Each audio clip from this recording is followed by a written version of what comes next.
여러분 안녕하세요. 12월 1일 여의도 펀드매니저TV 금일시장 전망 및 투자 전략 시작하도록 하겠습니다. 드디어 12월이 왔네요. 네, 오늘부터 12월이 시작되는 첫날인데 미국발 아주 기쁜 소식이 산타가 선물 주고 간 아주 기쁜 소식이 우리에게 다가왔습니다. 묻고 더블로 가! 네, 즐거운 하루가 될 거로 예상하는데 같이 한번 내용을 살펴보도록 하겠습니다. 구독, 좋아요 많이 눌러주십시오. 네, 금일시장 키포인트 한번 봅시다. 연준이 속도 조절 가능성을 언급했죠. 파웰이 연준의 피봇에 대한 기대감. 여기에 중국발 리오픈 수혜와 양수 겸장으로 한국 주식시장에 큰 선물이 될 거다 이렇게 예상을 해보는 측면도 있습니다. 추가 강세 전망. 항상 우리가 먼저 선반영돼서 움직였기 때문에 오늘 또 윗꼬리 달고 내려올 확률, 윗꼬리 조심하자. 네, 제가 봐서는 분명 윗꼬리 달고 내려올 확률이 많습니다. 네, 미국이 좀 해부작거리는 며칠간 우리는 반대로 살짝 올랐죠. 먼저 선반영돼서 올랐기 때문에 미국만큼 강한 강세는 아닐 것이다. 이러한 상황을 좀 염두에 둘 필요도 있다. 제가 여러분들에게 미리 좀 초를 쳐서 죄송하지만 항상 염두에 두고 쫓아가지는 말자. 이렇게 이야기를 해드리고 싶네요. 오늘 주가는 대폭발을 했죠. 다우 1.89, 나스닥 4.24, S&P 3.08, 네, 다우가 11,400, 네, S&P가 4,000을 다시 돌파하는 그러한 좋은 모습을 보이며 마감을 했는데 한국 시장은 약간 윗꼬리를 달고 내려올 확률, 네, 그동안 며칠 동안 우리가 먼저 상승했다는 게 좀 부담스러운 그런 아침입니다. 오늘 시장 키포인트 한번 봅시다. 연준이 미 증시 파웰이 12월 속도 조절에서 언급하면서 급반등을 했다. 파월이 브루킹스 연설에서 12월 금리 속도 조절은 타당하다. 미국 11월 ADP 민간 고용이 12만 7천 명이 증가하면서 작년 1월 이후 최저로 약간 고용에서 이제 속도가 주는 모습이 반드시 나타나고 있는 거네요. 네, 우리가 이 부분을 좀 고민을 했는데 현 상황으로서 살짝 주는 것은 괜찮은 것 같습니다. 하지만 이게 계속 각도와 속도로 크게 하락한다면 그것도 문제가 있죠.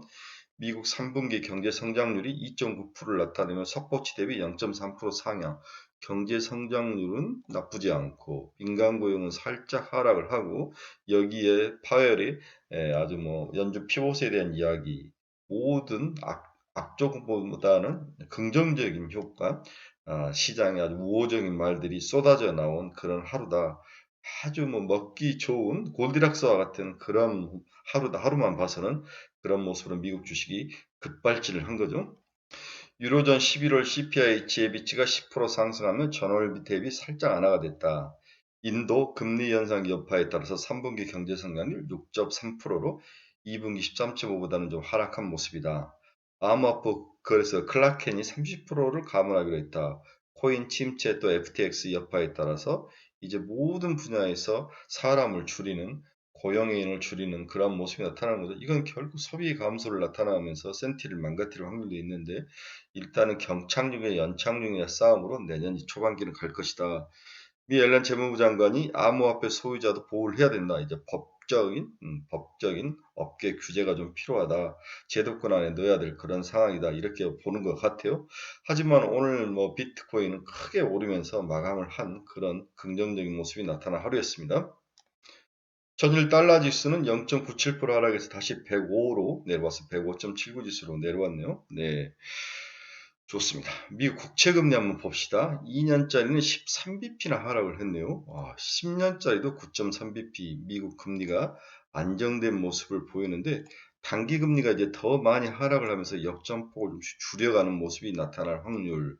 어제부터 이제 우리가 단기 금리의 일드 커브의 역전이 좀 줄 거다 이야기를 했는데 확실히 연준 피봇에 대한 발언, 파웰의 긴축 강도에 대한 조절에 대한 발언이 나타나면서 단기 금리가 더 크게 하락하는 그런 모습을 보여주고 있습니다. 주식 시장에는 긍정적인 신호다. 이렇게 받아들여야 될 것 같습니다. 반면 WTI는 이제 경기가 좀 살아날 수 있고 중국이 좀 살아날 수 있다 이런 가정 때문에 상승하면서 다시 80달러를 회복을 했네요. 81.02달러에 상승을 하면서 1.99% 상승을 하면서 WTI는 마감을 했습니다. 네, 빠르게 미국의 주요 기업들 종가 한번 봅시다. 애플은 4.86% 상승하면 148달러, 테슬라가 7.67% 상승하면 194달러, 곧 200달러를 회복할 거다 이렇게 보네요.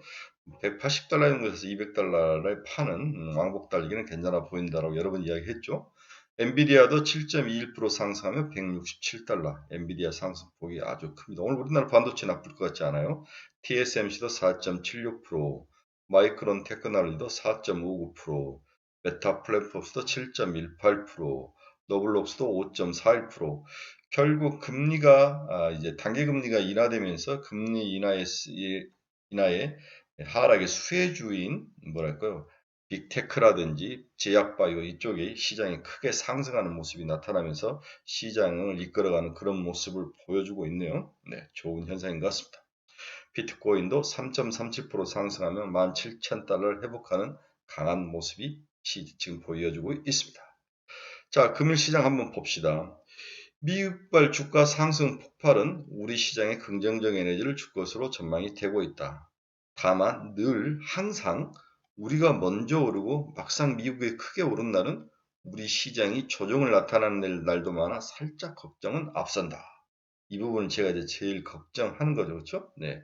그러나 최근 한 하루 이틀 우리의 상승 이유가 파웰의 속도 조절에 의한 선반영보다는 중국발 리오픈 수혜 가능성의 상승이기 때문에 오늘 한국 시장은 하락보다는 상승할 가능성은 높다고 봐야 할 것이다. 네, 파웰의 속도 조절에 대한 그 수혜에 대한 것들은 시장에 아직 반영이 안 됐다. 중국 리오픈주에 대한 기대감만 반영이 된 게 아니냐 이런 이야기를 하고 있는 거죠. 이게 제 생각입니다. 따라서 양수 겸장인 중국 리오픈 수혜주와 미국 긴축 속도 조절 수혜가 어떤 모습으로 나타날지 매우 기대되는 하루가 될 것으로 예상돼 그동안 조리 가슴으로 버텨온 우리 투자자들에게 좋은 선물이 되길 간절히 기대하며 시장이 초강세로 움직여주길 희망한 아침이다. 이렇게 이제 결론을 냈는데 저는 이제 만약에 우리가 파웰의 속도 긴축 이런 저절로 계속 장이 며칠 올랐다면 막상 오르면 이제 빠지는데 그거보다는 니오픈에 대한 중국 니오픈 수혜주로 올랐기 때문에 오늘 상승의 미국 상승 동력은 또 새로운 동력으로 조절보다는 함께 폭발할 수 있는 그런 모습일 수도 있다. 이렇게 이해를 하는 거죠.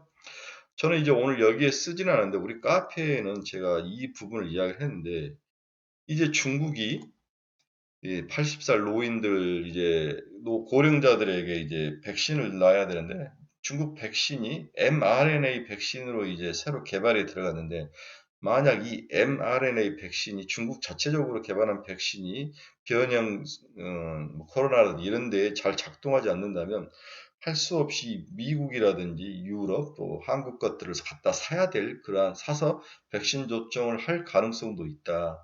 물론 이건 좀 어려운 과정이지만 그런 과정으로 mRNA 백신에 관련 종목들이 시장에서 각광을 받으며 치고 올라올 가능성도 있다. 따라서 어제부터는 뭐 mRNA 백신에 관련 종목들이 살짝살짝 움직이는데 그 종목들을 좀 봐라. 그 이야기를 제가 우리 카페에서는 제가 글로 썼는데 카페 친구분들은 좀 그 부분을 좀 깊게 보고 이럴 수도 있구나 이런 긍정적인 시각을 한번 봐야 될 것 같아요. 네. 다음에 최근에 이제 제가 또 좀 걱정스러웠던 것은 리튬 관련주 종목들이 굉장히 투기적으로 하이드로 리튬 이런 종목들은 제가 분석을 해보니까 약간 사기꾼 같은 기질들 좀 조심을 해야 되겠다. M&A 같은 것으로 해서 회사를 키워오는데 굉장히 꾼들이 붙어있는 듯한 느낌. 그래서 리튬 관련 종목들에 대해서 여러분들이 좀 주의를 할 필요가 있다. 혹시 가지고 계신 분들은 이익을 좀 실현해야 되는 게 아닌가 이러한 걱정스러운 제 생각도 좀 표현을 했죠. 네. 여러분들이 이제 산타넬리가 시작이 됐는데 저의 일관된 저의 한 줄의 그 전략은 내년 1분기까지는 고다. 제가 여러 번 이야기했죠. 내년 1분기까지는 흔들리지 말고 가라. 1분기 이후에는 반드시 줄여야 된다. 항상 주식시장이 5월이 시작되면서부터 이제 소폭 조정으로 강하게 여름까지 조정이 들어가죠. 연초에 강한 것들이 쭉 올라오면서 1분기 정도 상승하고 1분기 실적 발표하면서부터 이제 주가가 하락하기 시작하는 그 단순한 지금 연말 한 1개월과 내년 3분기까지 4개월을 보고 있는데 여러분들이 이것을 꼭 머리에 그리고 또 보면 단기적 조정이 오고 그러면 또 쫄고 시장이 또 폭락하는 게 아닌가. 우리나라 지금 세금 문제 여러 문제들이 얽히고 설켜서 좀 머리가 좀 복잡한데 그러한 마이너티한 것을 보지 말고 글로벌 주식 시장이 돈이 주식시장 말고는 갈 데가 없다고 제가 여러 번 이야기를 한 거죠. 제 논리의 핵심은 돈이 주식시장 말고 갈 데가 없다. 지금 시장에서 부동산으로 가겠습니까? 코인으로 가겠습니까? 그렇다고 뭐 채권으로 잠깐 갔다가 또 마는 거죠. 네, 주식시장이 또 이렇게 좋으면 채권에서 단기 자금에 머물러 있던 돈들이 또 들어오는 거죠. 이러면서 또 주식시장을 폭발하고 항상 주식은 견디고 그렇죠? 엉덩이로 버티고 이런 사람들에게 오는 기회의 선물이지 나왔다 들어갔다 나왔다 들어갔다 이렇게 하는 사람들은 성공이 아닌 거죠. 제가 이제 워렌 버핏을 많이 연구하면서 굉장히 머릿속에 남은 하나의 구절이 있었는데 워렌 버핏은 자기는 포트폴리오를 짜서 돈을 번 사람을 본 적이 없다는 거예요. 큰 돈을 번 사람을 뭐 주식 몇 프로, 채권 몇 프로, 부동산 몇 프로 이렇게 해서 돈을 번 사람을 본 적이 없다는 거죠. 그 이야기를 최근에 기사에도 나왔습니다. 자기는 돈 버는 사람 중에서 뭐 이렇게 몇 대 몇 대 몇 대 6대 4, 7대 4 이런 식으로 하는 사람 보지를 못했다는 거죠. 좋은 종목이 있으면 사서 묶고 집중화 투자를 하라 이 이야기를 하는 것 같아요. 자, 최근에 이제 주식 시장을 많이 떠나려는 우리 친구분들이 많이 있는데 떠나지 마십시오. 포트폴리오를 줄이고 현금 비중을 높이지만 주식시장을 떠나면 다시 들어오는데 어려움이 있다고 제가 어제도 분명히 강조를 했죠. 그래서 펀드 매니저들도 자기의 펀드를 다 비우지는 절대 않습니다. 한번 떠나면 빠지기만을 주구장창 기다리는데 안 와요. 막상 졸인 마음으로 기다리다가 들어가면 계속 상승해서 바닥에 치고 올라와서 무서워서 따라다니면 그때 항상 꼭대고 이런 상황이기 때문에 포트폴리오를 항상 조금씩 담고 버티고 시장을 계속 트라이하고 연구하면서 버텨야만 순간적으로 지나가는 여러 큰 테마들, 빅고래를 잡을 수 있다. 그렇게 여러분들에게 이야기를 해주고 싶네요. 그동안 가슴 졸이면서 크게 걱정을 하면서 연말 시장을 버텨온 우리 친구들에게 그분들의 그 강심장에 박수를 보내고 오늘 주가가 더 크게 상승하며 큰 좀 대박이 나는 멋진 주말의 시장 목요일이 되기를 간절히 바라봅니다. 여러분, 우리 또 즐거운 모습으로 내일 아침 뵙겠습니다. 여러분 감사합니다.